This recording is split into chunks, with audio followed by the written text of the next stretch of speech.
So again, click D, right click where you want them to move, then hold shift and hit E. There is a slight pause between when you hit D and when you can actually tell them to move, because if you try to do it too fast, you'll get an error message like this. If that happens, it's because you told the siege tank to do an action while it was still in the very first part of its de-sieging mode. For some reason, Blizzard has it so that there's a slight little delay in there. Hopefully they'll fix it later down the line.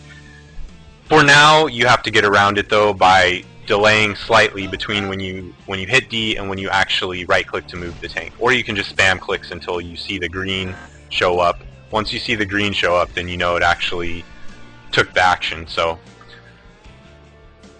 again, I'll go through it one more time. D, right click where you want it to move, hold shift, hit E. And then you can go run another unit around while those tanks are doing your bidding.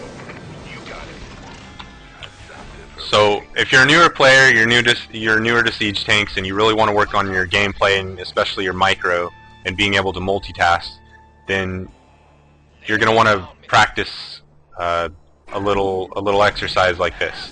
Have your siege tanks kind of in a row, and then just move them one by one very quickly. So move one, move the next, move the next. And there you have it. So if you really want to get advanced with these exercises, then you can try to make use of the downtime in between when you hit D to de-siege a tank and when you can actually give it an action. You know, that little error message that you get if you do it too quickly. So you can de-siege a tank, de-siege another tank, go back to the first tank, give him his action, go back to the second tank, give him his action. It'll look something like this.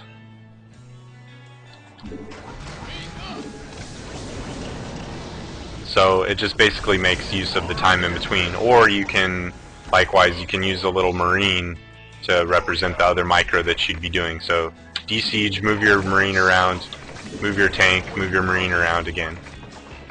So that way you're making use of the downtime in between when you hit D and when you can actually give them an action. It's a good little exercise to do if you're trying to really work on your micro. So hopefully you got something useful out of that. Make sure you check back to www.scaudios.com often, and I'm going to be putting up more audio tips and a lot more high-level platinum audio commentaries, as well as strategy and tactics articles, and some other features like a tournament that's going to be coming our way pretty soon. So check back to the site, and until next time, this is Indrik.